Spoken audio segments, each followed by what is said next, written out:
अस्सलाम वालेकुम candidates, IWS virtual academy की तरफ से आप सबको वेलकम करते हैं लेक्चर नंबर 8 मैथमेटिक्स के सब्जेक्ट में।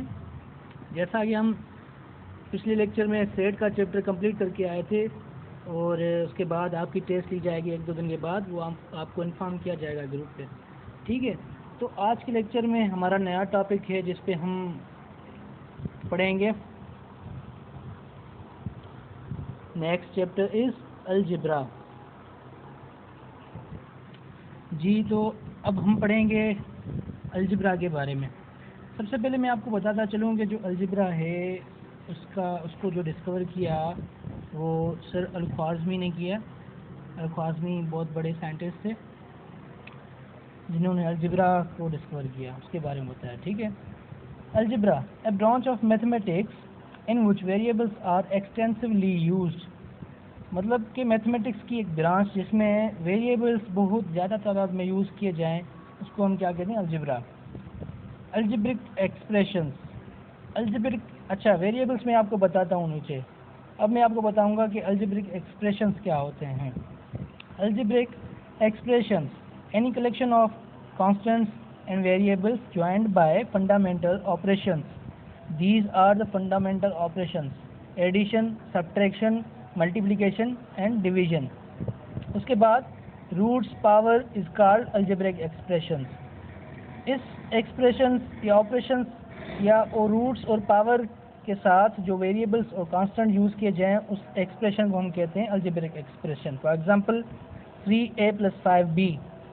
ठीक है, इसमें क्या है, हमारी एडिशन यूज़ हुई है, मुख्तलिफ एडिशन यूज़ हुई है, तो इसको हम क्या कहेंगे? Algebraic expression.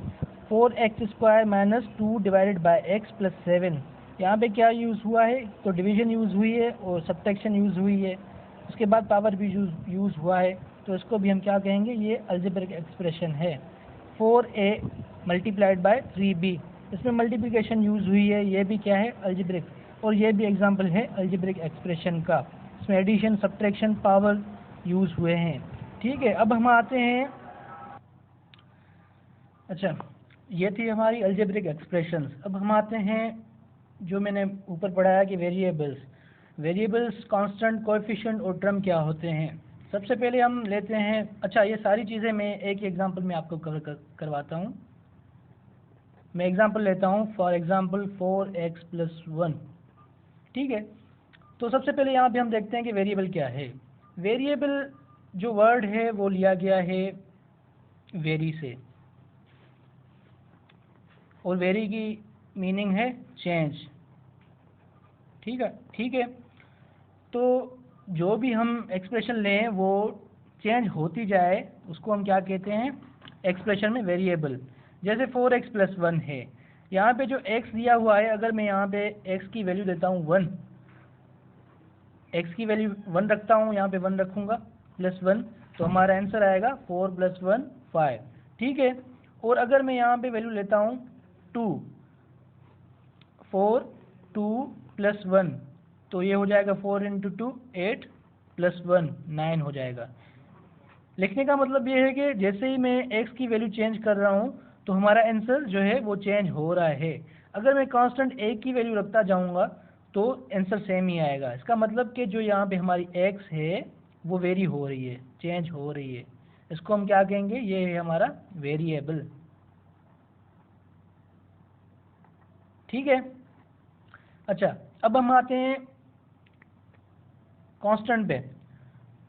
कांस्टेंट हम उस चीज़ को कहते हैं जो वेरी ना हो, जो कांस्टेंट ही हो। अब यहाँ पे हम देखते हैं जो 1 है ये हमारा कांस्टेंट है, क्योंकि ये चेंज नहीं हो रहा किसी भी वैल्यू की एडिशन से या सब्ट्रैक्शन से या मल्टीप्लिकेशन या डिवीजन से, ये चेंज नहीं हो रहा, तो इसको हम क्या कहेंगे? ये हमारा कांस्टेंट है।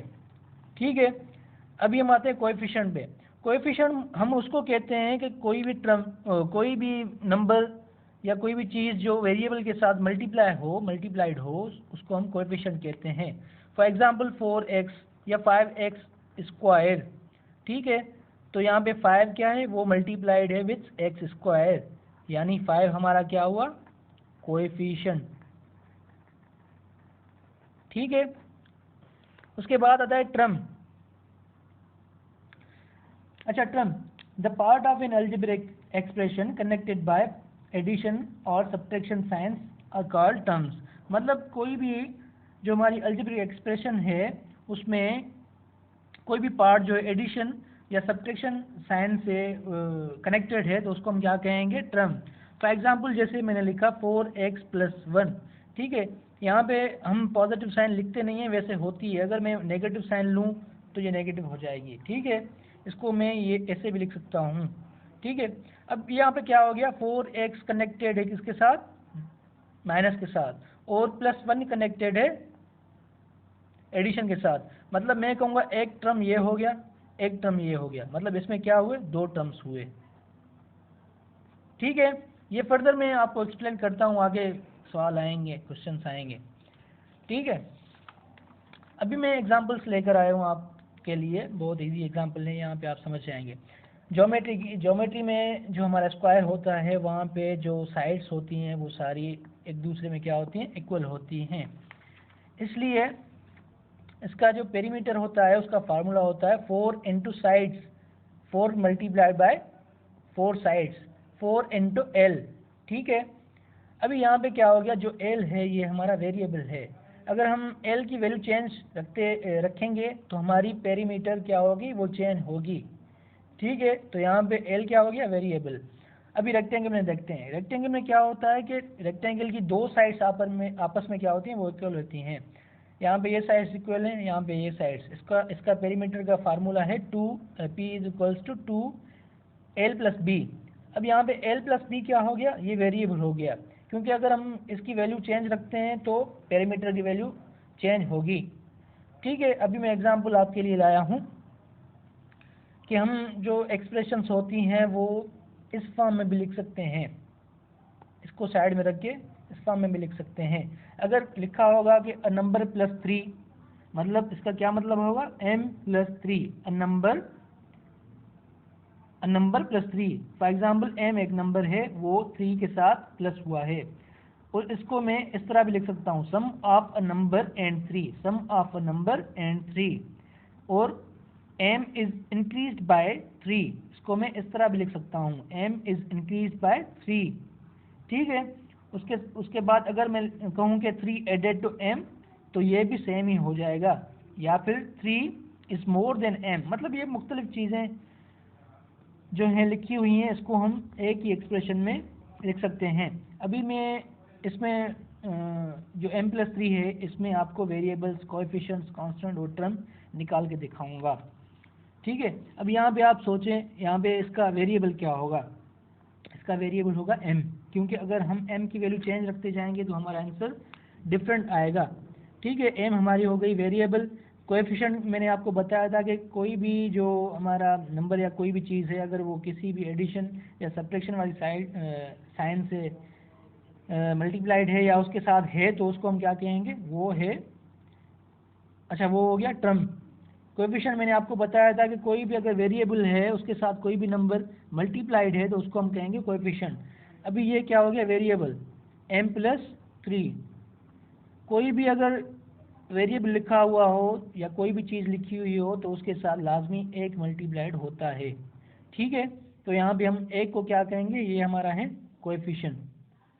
और अब आ गया कांस्टेंट, m तो हो गया वेरिएबल, तो 3 हो गया हमारा कांस्टेंट।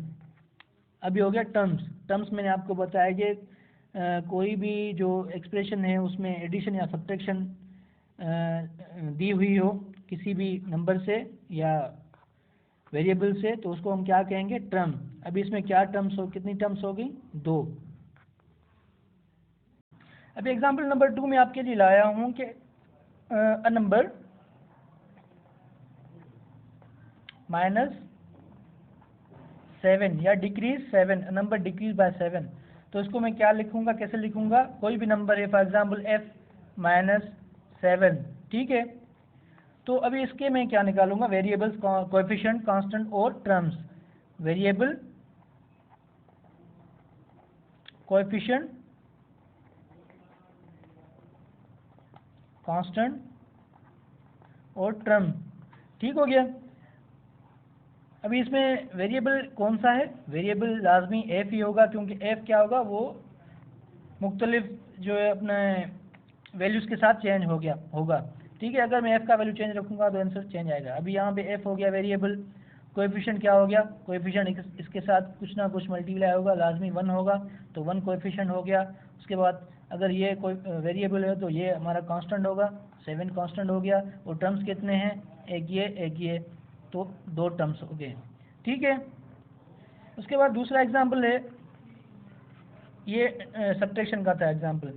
उसके पहले अच्छा अभी हो गया, अभी एग्जाम्पल है, फॉर एग्जाम्पल मैं ये लेता हूँ एग्जाम्पल 2n। इसमें हमें बताना है कि कोएफिशिएंट क्या है, वेरिएबल क्या है, टर्म क्या है और कांस्टेंट क्या है। ठीक है, यहाँ पे 2 क्या होगा हमारा कोएफिशिएंट। ठीक है, उसके साथ क्या मल्टीप्लाइड है, एक नंबर मल्टीप्लाइड है, वो बताया नहीं गया, तो ये हमारा नंबर क्या होगा, वेरिएबल। और टर्म्स कितने हुए, टर्म्स हमारा एक ही टर्म हुए। ठीक है, उसके बाद क्या बोला है इसने, कांस्टेंट। इसमें कांस्टेंट क्या होगा, कांस्टेंट हमारा कोई भी नहीं है, तो इसमें कांस्टेंट होगा 0। ठीक है, उसके बाद दूसरा एग्जांपल मैं ले रहा हूँ कि आपके लिए डिवीजन का, अ नंबर डिवाइडेड बाय 5। इसको मैं इस तरह लिख सकता हूँ, अ नंबर डिवाइडेड बाय 5 या फिर n डिवाइडेड बाय 5। अब इसमें हमको बताना है कि इसमें वेरिएबल कौन सा है, कांस्टेंट कौन सा है, कोएफिशिएंट कौन सा है और टर्म कौन सा है। इसमें जो हमारा वेरिएबल होगा वो हमारा क्या है, n, क्योंकि अगर मैं नंबर चेंज करता जाऊंगा तो आंसर चेंज आएगा, ये वेरी हो रहा है, चेंज हो रहा है, तो n हमारा होगा वेरिएबल। ठीक है, कोएफिशिएंट क्या होगा, कोएफिशिएंट ये मल्टीप्लाइड है बाय n, तो ये 1/5 हमारा क्या होगा कोएफिशिएंट। और कांस्टेंट क्या होगा, कांस्टेंट इसमें कुछ भी नहीं है, तो हमारा कांस्टेंट होगा 0। और टर्म्स कितने हुए, एक ही टर्म में, तो एक टर्म होगा। ठीक है, अगर variable, constant, coefficient, variable, constant, coefficient, terms, इसमें कोई मिस्टेक्स हो रही हैं आपसे, वो हमसे आप पूछ सकते हैं इस नंबर्स पे, या ग्रुप पे, रेगुलर क्लासेस वाले ग्रुप पे पूछ सकते हैं। आज का लेक्चर यहाँ पे ख़त्म हुआ, आगे इंशाल्लाह दूसरी टॉपिक्स पढ़ेंगे। और सेट की जो वीकली टेस्ट है वो आपसे इंशाल्लाह 2 दिन में या 1 दिन के बाद आपको बताया जाएगा, वो टेस्ट ली जाएगी। तैयारी रखें, तब तक के लिए अल्लाह हाफिज़।